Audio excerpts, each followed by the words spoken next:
Hey guys, Titan here, the founder and lead programmer for EpicDuel. We've got so many things to talk about today.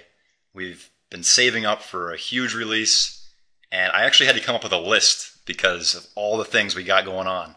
First thing, we just released a critical patch to some problems that basically came about as of Adobe's introduction of Flash Player 10.1.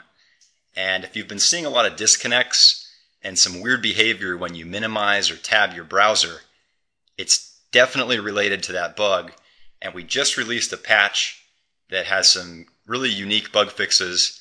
And actually, as a result of that, we came up with a new feature, the new performance slider, that we'll show you later on in the video.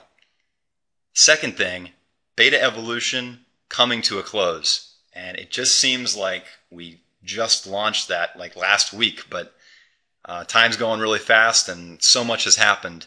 But when beta concludes, it's going to lead the way for Gamma to begin. And Gamma is going to be a whole new phase of EpicDuel. All kinds of new content, armors, items, weapons, features, everything you can imagine. And that's going to be really exciting. So we're going to give you a sneak peek of what will come in that update in this video. And that'll be a little bit later on. And finally, Artix Entertainment will be going to MetroCon in Tampa, Florida this weekend. And Night Wraith himself will actually be there. So if you get a chance to make it to Tampa, swing by the convention, or if you feel like going on a road trip, come on down. Night Wraith's going to be there. You can talk to him. And also, they're going to be selling some really cool CDs. We'll be talking about this at the end of the video. But the CDs are going to enable you to get rare items in all of the Artix Entertainment games. And I'll tell you how you can do that at the very end of the video. So let's talk about this bug that was introduced in Flash Player 10.1. And to be fair, it's not really a bug, but it's a change that has really affected the game. And what they did at Adobe was they said animations generally run at, depending on the game, maybe 24 to 28 frames of animation per second. And that creates the illusion of this fluid motion.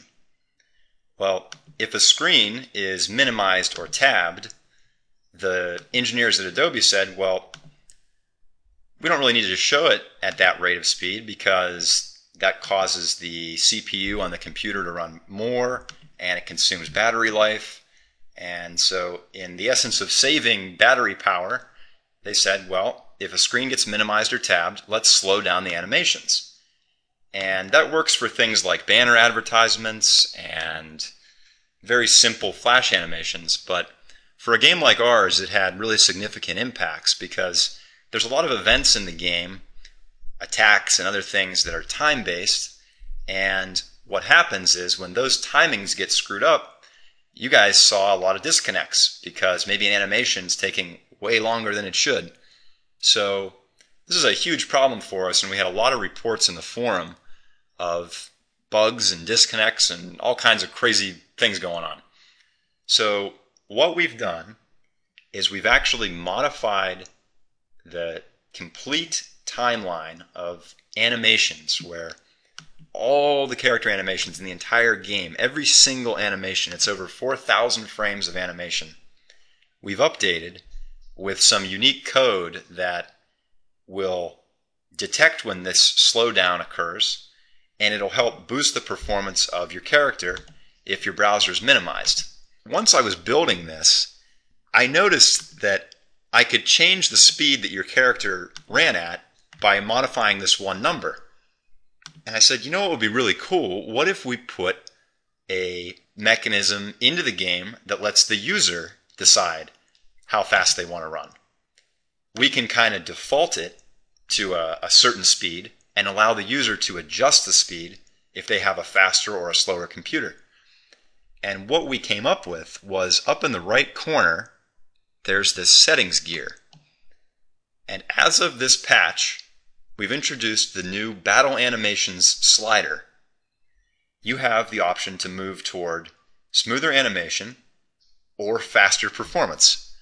And what this does is it determines the cutoff point if the animation's running slow for any reason, if your computer's slow, or if the browser's tabbed, or if it's minimized, the game will detect it, and it'll force your character to animate faster if you drop below a certain frame rate.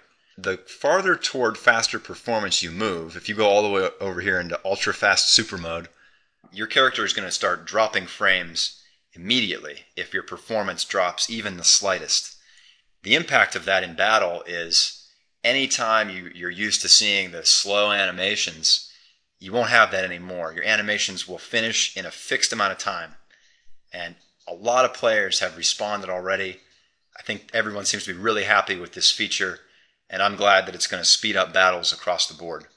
Now, I have to mention this. In fixing this issue with the Flash player, some players noticed a silly bug that I thought was pretty hilarious.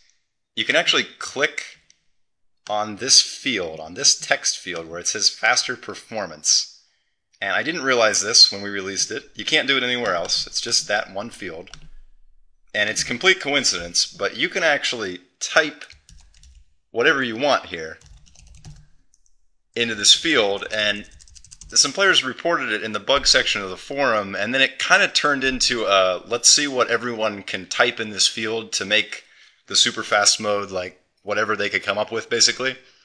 And there's some funny things posted in the forum, but I personally enjoyed a submission from Mr. Flintstone in the forums, and he changed the setting to Chuck Norris speed, and honestly, I think that's pretty appropriate because your character really goes like blazing fast when you put the slider all the way to the right. So this, unfortunately, will probably be fixed in the next update or whatever, but enjoy it while it lasts.